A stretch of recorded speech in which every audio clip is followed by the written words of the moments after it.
মই দেৱৰ্ষী গৌতমে লৈ আহিছোঁ জ্যোতিপ্ৰসাদ শইকীয়াৰ এটি সুন্দৰ কবিতা। আজি উজাগৰি নিশা তোমাৰ সৈতে শব্দৰ এজাক প্ৰণয়ৰ বৰষুণত তিতি লৈ যাম তোমাৰ গানৰ দেশলৈ। তোমাৰ আধা হাঁহিটো আজি মই জুখি চাম ফাগুনৰ ৰঙৰ লগত, যিটো হাঁহিয়ে আজিও মোৰ বুকুত চুনামীৰ সৃষ্টি কৰে।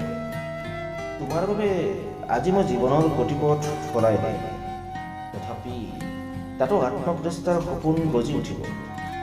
এয়া যেন মোৰ জীৱনৰ চমৎকাৰিতাৰ সময়। মৌপিয়া চৰাইজনীয়ে আজি মোৰ দুটি ওঠত বাস সাজিব। আজি তোমাৰ ঘামত তিতি একেবাৰে তোমাৰ হম। ফাগুনৰ সৰাপাতে সুহুৰি মাৰিব আৰু আমাক নিচুকাব। পাহাৰী জুৰিটিয়ে উলুক উলুকৈ মিঠা গীত গাই বৈ যাব হৃদয়ৰ পৰা হৃদয়লৈ। দীঘল বাটটো শুই পৰিব এডাল দীঘল গোম সাপৰ দৰে, যেন বহু যুগৰ ভাগৰেহে মাৰিছে। আজি উজাগৰি নিশা শব্দৰ বৰষুণত তিতি তোমাৰ উদং বুকুৰ উমাৰ উপত্যকাত আজিয়েই মই লিখি যাম হৃদয়ৰ কুহুমীয়া ভাষাৰে প্ৰেমৰ শপতনামা। তুমি জোৰেৰে মোক সাৱটি ধৰিবা, পাহৰি যাবা আজি তুমি তোমাৰ যৌৱনৰ প্ৰথমজন ৰাজকুমাৰ। পাহৰি যাবা বাৰিষাৰ প্ৰথমজাক বৰষুণ।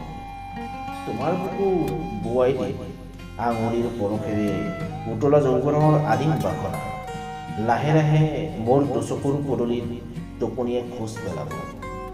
এনেদৰে মই ৰৈ থাকোঁ উজাগৰি নিশা তোমাৰ সৈতে শব্দৰ প্ৰণয়ৰ এজাক বৰষুণত তিতিবলৈ। একেটা ঘাটত একেটা ঠিকনাত, য'ত থাকে সন্ধিয়াৰ মিলনবাহী সুৰ, ওঠত হাঁহি, চকুত হাঁহি আৰু বুকুতো হাঁহি, আৰু থাকে ফাগুনৰ উন্মনা ৰঙৰ প্ৰেম।